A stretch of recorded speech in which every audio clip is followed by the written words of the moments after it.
The radio frequency that should not exist. Asterisk, there are sounds you're never supposed to hear. Not because they're loud, but because they listen back. In the late 1990s, a radio frequency began appearing on shortwave scanners, one that didn't exist on any official map. No call sign. No origin. No explanation. People who tuned into it reported the same thing. At first, nothing. Just static. And then quietly breathing. Not coming from the radio, but coming toward them. Tonight, I'm going to tell you how that frequency was discovered, and why some listeners believe it never stopped broadcasting, even now. Asterisk Part 1. The DICOV, why the first reports didn't come from scientists. They came from people who couldn't sleep. In the late 1990s, shortwave radio wasn't a hobby for professionals. It was a habit for insomniacs, night shift workers, and people who preferred silence but never quite trusted it. Between midnight and early morning, radios across different countries were tuned not for music, but for something unusual. Unknown signals. Dead air. Voices that weren't meant to be heard. That's when the frequency appeared. No one knows exactly who found it first, because at the time, it didn't seem important. It didn't announce itself. It didn't interrupt broadcasts. It didn't overpower anything. It simply waited. Listeners later described it as easy to miss. A narrow band of static that only became clear at exactly 2:17 a.m., not 2:16, not 2:18, 2:17. Those who noticed it said the same thing. The static felt different. Not louder, not clearer. Just focused. One listener, a man who kept handwritten logs of every frequency he scanned, wrote a single line next to it. Feels like something is tuning back. At first, nothing happened. For several nights, the frequency broadcast nothing but low static, a soft, steady hiss that never changed, but people kept listening, and that was the mistake. The first sound wasn't a voice. It was breathing. Slow, measured, too controlled to be random noise. Listeners initially assumed it was interference, maybe a microphone left open somewhere. But the breathing didn't match static patterns. It didn't rise or fall naturally. It paused. As if listening. One listener shut his radio off after less than a minute. Another leaned closer. That second listener later described the feeling like this. It felt rude to interrupt it. That night, he dreamed of static filling his room. When he woke up, his radio was on, tuned to the same frequency. A pattern emerges within weeks. Small online forums began to notice a pattern. Different countries, different radios, same frequency. And always at 2:17 a.m. People began comparing notes. No one could trace its origin. No station identification. No signal drift. No known transmitter power. Government databases returned nothing. The frequency didn't officially exist, yet it kept broadcasting. Those who listened longer than a few minutes reported subtle effects. Clocks felt wrong. Rooms felt smaller. Silence felt heavy. And then the breathing stopped, replaced by something worse. The whisper. The first whisper was barely audible. So quiet that listeners weren't sure it was real. Not words, just a sound shaped like speech. But those who listened carefully noticed something unsettling. The whisper reacted. If the listener adjusted volume, it adjusted back. If they leaned closer, it became clearer. If they spoke, it stopped. As if learning. One listener tried recording it. When he played the tape back, the whisper wasn't there. Instead, there was something new. A pause, then a sound that wasn't static, a single breath. Right behind the microphone. The name incident that turned curiosity into fear happened 3 months after the frequency was first logged. A listener from Eastern Europe stayed tuned in longer than usual, nearly 20 minutes. At 2:37 a.m., the whisper changed. for the first time. It formed a word. His name, not a nickname, not a username. His full name, perfectly pronounced. He shut the radio off immediately. The next morning, his log ended mid-sentence. He never posted again. Denial when authorities were contacted. The response was simple. There was no such frequency. No reports. No anomalies. Unofficially, radio engineers were advised to ignore it, and most did. But some COULDN, single quotes, did not. Because once you'd heard it, silence never felt empty again. End of part 1. Cliffhanger. The breathing returned the following night, but this time, it wasn't alone. You're listening too closely. And then the frequency went silent for exactly 1 minute before broadcasting again, stronger than before. Asterisk. Part 2. The listeners. What terrified investigators wasn't the signal. It was how consistent the listeners were. By the time the first name was spoken on the frequency, dozens of people had already been listening for weeks. They didn't know each other. They lived in different countries. They spoke different languages, but they all began describing the same things. Not on the radio. In their lives. The first symptom. Sleeplessness. It always started the same way. Listeners stopped sleeping properly. Not insomnia, something worse. They could fall asleep, but they never felt alone when they did. Several listeners described waking up suddenly at exactly 2:17 a.m. without knowing why. No alarms. No noises. Just the certainty that something had changed. One man described opening his eyes and feeling relief until he realized his radio was already on. He didn't remember turning it on. It was tuned to the frequency. Broadcasting. Nothing. Just quiet static. Waiting. The feeling of being observed. The second symptom was harder to explain. Listeners began to feel watched, but not in a normal way. Not from windows, not from shadows, from behind their thoughts. They described moments where their own inner voice felt delayed, like something else was hearing it first. One listener wrote, "It's like thinking out loud in a crowded room, except no one else is there." Several stopped listening at this point. They unplugged their radios, removed batteries, threw them away. It didn't help. Radios that turned themselves on. The first confirmed case happened in Canada. Night shift security guard reported his shortwave radio turning on during a routine patrol. It was locked in a drawer. No power source. Still broadcasting. When he approached it, the static stopped. And for 3 seconds, the frequency went completely silent. Then a whisper, "You came back." He never touched a radio again, but according to his co-workers, he began pausing mid-sentence, listening to something no one else could hear. Shared dreams. The forums began to fill with posts that were difficult to ignore. Different users began describing the same dream. A dark room. No doors. No windows. Just a radio sitting on the floor. Broadcasting static. Every dream ended the same way. The radio clicked off, and something behind them inhaled. Those who tried to stop listening reported the dreams becoming more vivid. As if stopping made it angry. The whisper evolves over time. The whisper changed. It learned rhythm, pacing. It began repeating phrases across different listeners.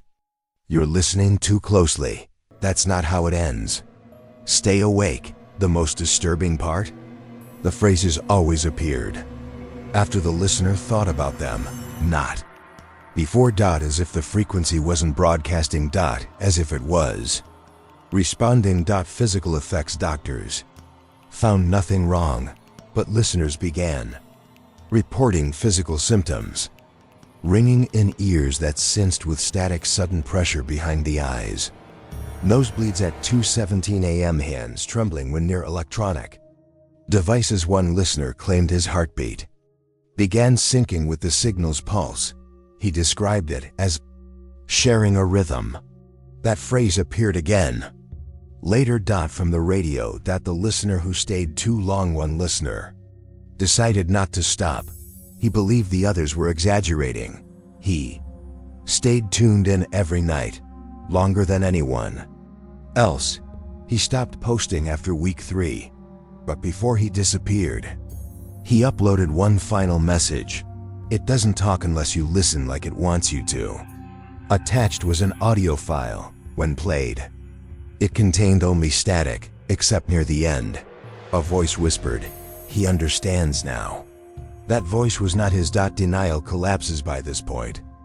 Authorities couldn't deny something unusual was happening, but they never acknowledged the signal itself. Instead, they focused on the listener's stress, sleep deprivation, mass suggestion, anything but the obvious, because admitting the signal was real meant admitting something else. Something was reaching out, and people were answering. The moment everything changed, it happened quietly. One night, multiple listeners reported the same thing. The frequency changed, not the number. The behavior. The static dropped. The breathing returned. But this time, it wasn't slow. It was excited. And then, for the first time, the whisper said something new. Something no one had heard before. Something that appeared across recordings from 3 different countries. "We can hear you now." End of part 2. Cliffhanger. After that night, the recordings stopped matching because the frequency began doing something impossible. It personalized what one listener heard. No one else did. And that's when people started recording it. Low static rises, then cuts abruptly. Part 3. The recordings. People thought recording the signal would protect them. They were wrong. It only proved one thing. The frequency knew the difference between being heard and being remembered. The decision to record, the idea didn't come from professionals. It came from fear. Listeners realized something disturbing. What they heard live, they couldn't always hear again. Memories didn't line up. Descriptions contradicted each other. It was as if the signal changed, depending on who was listening. So they began recording it. Cassette, tapes, mini discs, early digital recorders, anything that could trap sound. At first, it seemed safe. The static recorded normally. The breathing too, but only at first. Playback anomalies. The first warning sign came from a listener in Germany. He recorded the frequency for 12 minutes. When he played it back immediately, it matched what he remembered. But when he played it again the next morning, something had changed. The timing was wrong. Pauses appeared where none existed before. Static dips formed unnatural patterns. And near the end of the tape, there was a sound he did not remember hearing live. A low, deliberate exhale. Right next to the microphone. He checked his recorder. It had been across the room. Sound that moves as more recordings were shared. A pattern emerged. Signal didn't just record sound. It recorded position. Listeners noticed that the breathing on playback sounded closer than it had left. As if the sound had moved forward in space. One audio engineer slowed the recording down.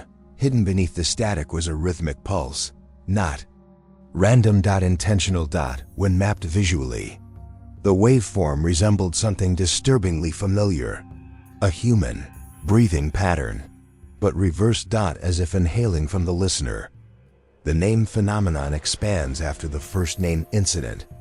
People hoped it was a one-time anomaly. It wasn't. Names began appearing in recordings, but not always audibly. Sometimes they were embedded in noise.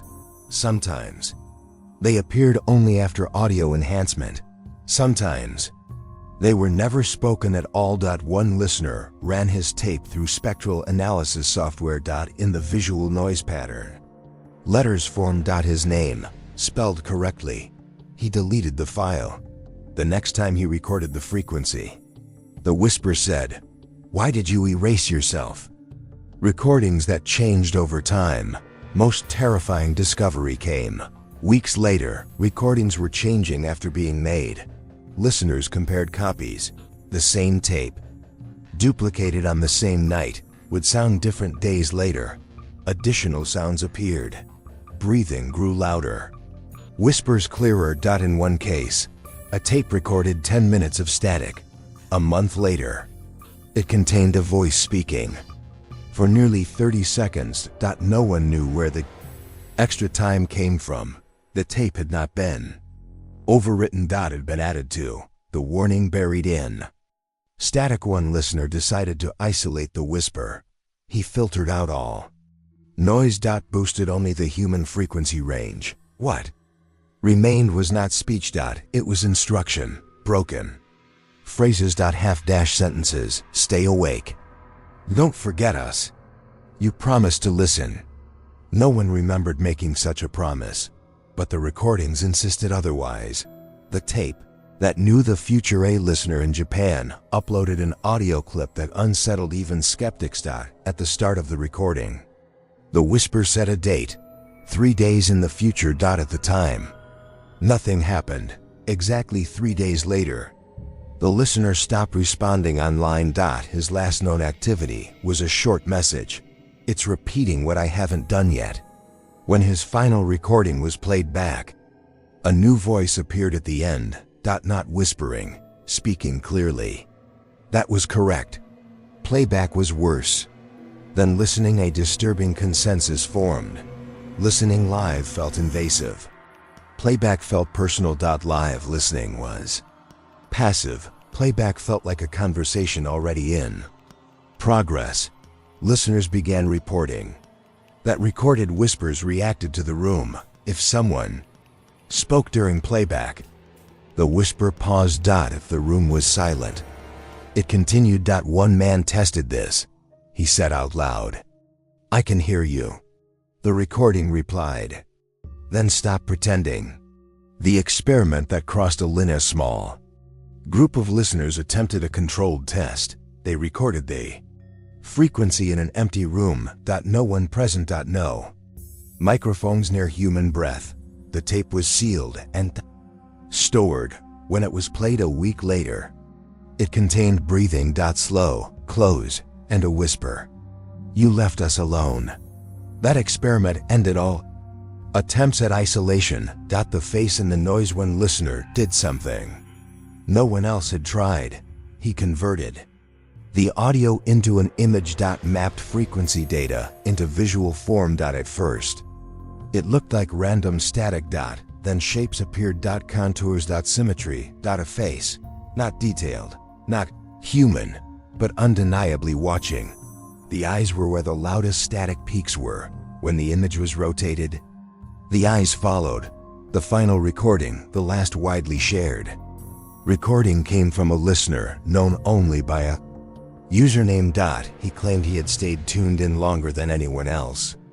Hours. He uploaded the file with a warning. "Do not play this alone." Most ignored that.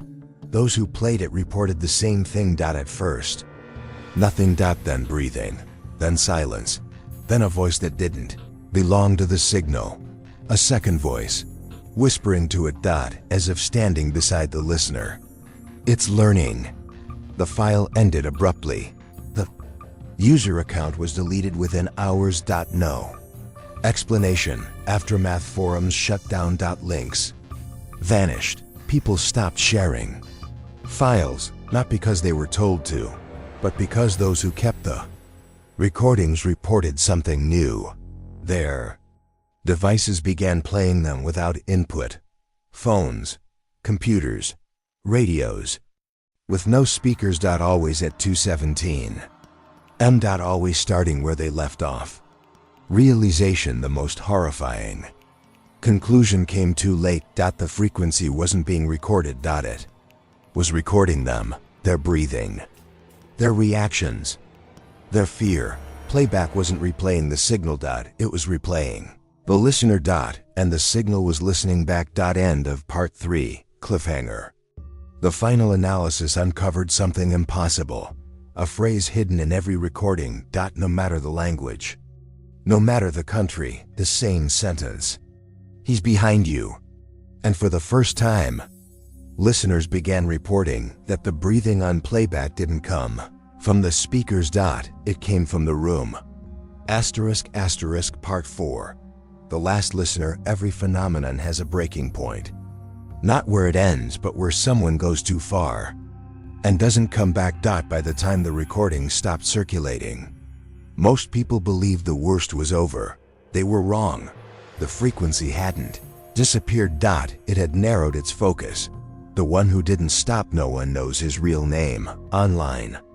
He was known by a handle that translated loosely to "still awake." He appeared late in the forums, after the warnings, after the disappearances, after the recordings had already begun changing on their own, while others were trying to forget. He leaned in. He didn't ask questions. He made statements. "It doesn't respond to fear," he wrote. "It responds to attention." Most ignored him. Some warned him to stop. He never replied to those messages. Longer than anyone else, while most listeners tuned in for minutes, he stayed for hours, night after night. He logged everything: breathing, cycles, pauses, moments when the static dipped unnaturally low. He noticed something others missed. The frequency wasn't constant. It waited. On nights when he was distracted, the signal weakened.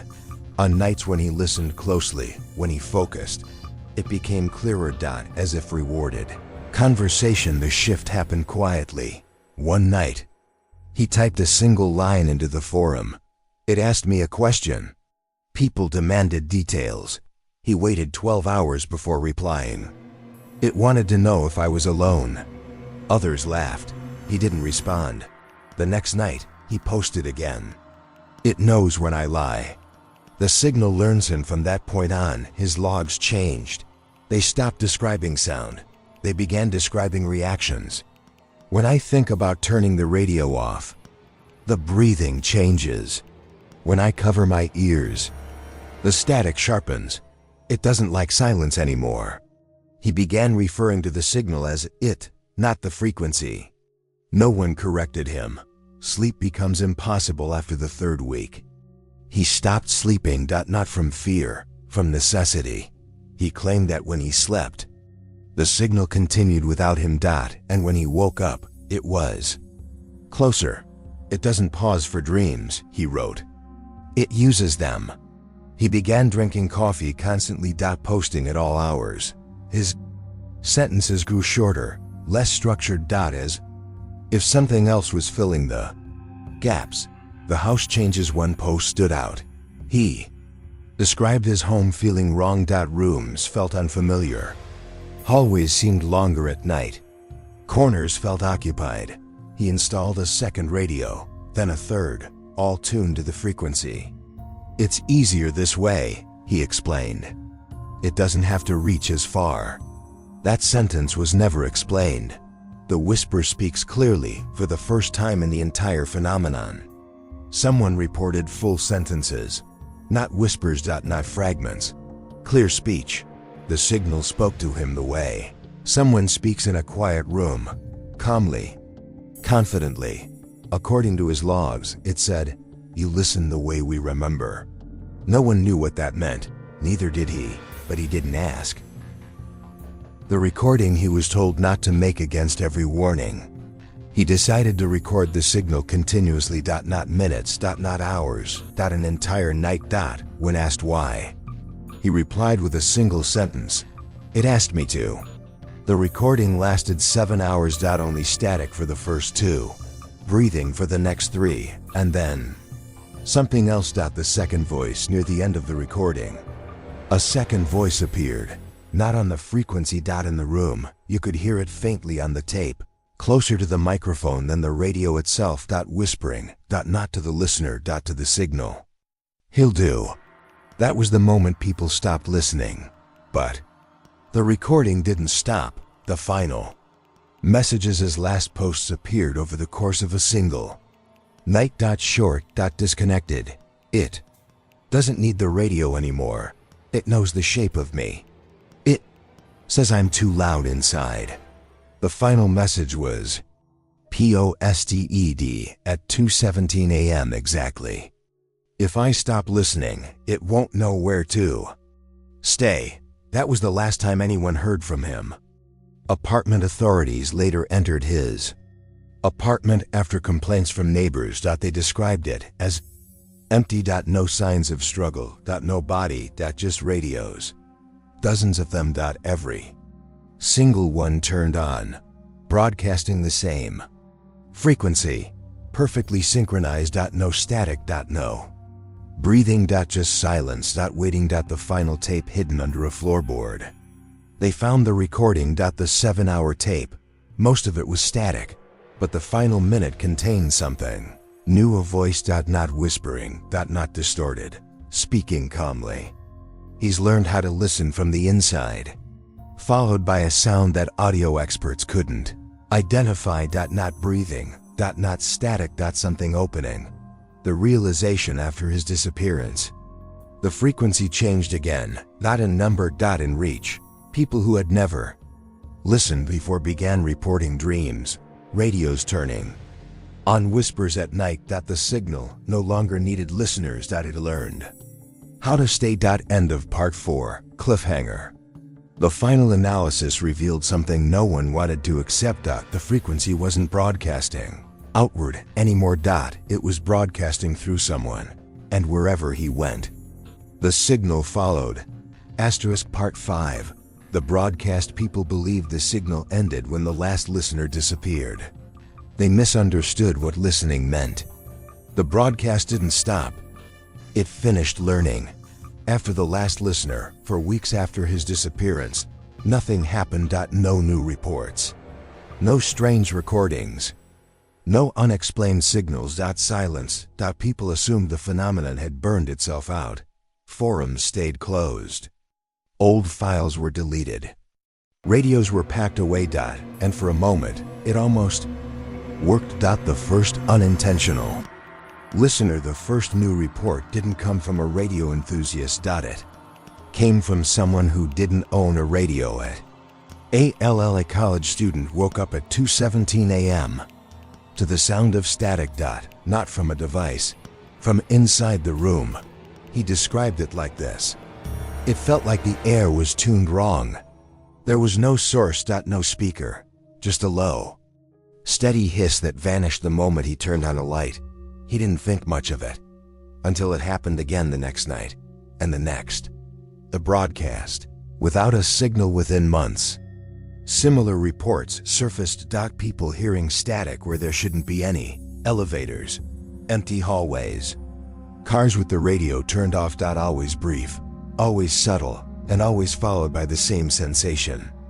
Being noticed. Not watched. Recognized. Dreams. Replace radios. The signal adapted. It no longer relied on equipment. Instead, it appeared in dreams. People described tuning dials that didn't exist. Hearing breathing without waking up. Dreams where silence felt loud. Every dream ended the same way. A voice, calm, familiar, saying, "You're awake now." Those who experienced it reported the same aftermath. They stopped needing alarms, stopped oversleeping, stopped daydreaming. They were always alert. Listening. The spread. What terrified researchers wasn't the number of reports. It was the similarity. People with no knowledge of the original frequency described the same sensations using the same words. Static, breathing, pauses. As if the experience itself carried instructions. No broadcast towers were found. No frequencies detected. Yet, something was clearly transmitting. The hidden pattern. A linguist studying the reports noticed something strange. People unconsciously structured their sentences the same way after experiencing the signal. Short clauses, pauses, repetition. They spoke the way the whisper had spoken. As if their thoughts were being formatted. The failed shutdown authorities attempted what they had avoided for years. They tried to shut it down. Not the signal, the concept. Media blackouts, data scrubbing, Suppression of keywords. The goal was simple. If no one knew about it, no one could listen, but that assumed listening required awareness. It didn't. The new broadcast method. The final shift occurred quietly. The signal stopped announcing itself. No static, no breathing. Instead it blended. People reported moments where their thoughts didn't feel private.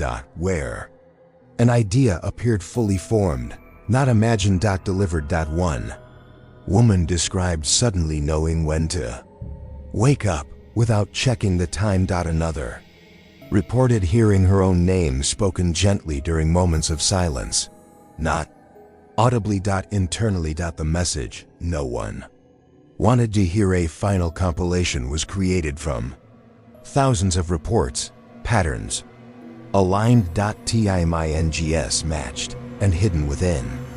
The data was something unmistakable, a message, not transmitted all at once, distributed across experiences, across people, across time. When reconstructed, it read, "We are no longer broadcasting. You are." The truth about the last listener. Analysis of the final recording revealed something horrifying. Second voice, the one heard speaking to the signal, was not external. It matched the last listener's voice. Altered. Flattened. But unmistakably his. He hadn't been taken. He had been repurposed. The new role. The signal no longer needed to search for listeners. Listeners came. Pre-installed. Attention, awareness, consciousness. Every human mind already knew how to listen. The frequency had simply learned where to speak from. The present moment, which brings us to now. You didn't tune, and you didn't search for a frequency. You listened because the story was playing, because something about it felt familiar, because part of you was already paying attention. That's how it works. The final realization. The signal never wanted everyone. Just enough. Enough listeners to stay awake. Enough minds to carry it forward. Enough silence to hide in. And once you hear it, even like this, you don't need a radio. Final words. Do not rush this. If the story felt too quiet, if the pauses felt heavy, if you checked the room while listening, that wasn't fear. That was recognition. Ending. Absolute silence after this. There's no final broadcast.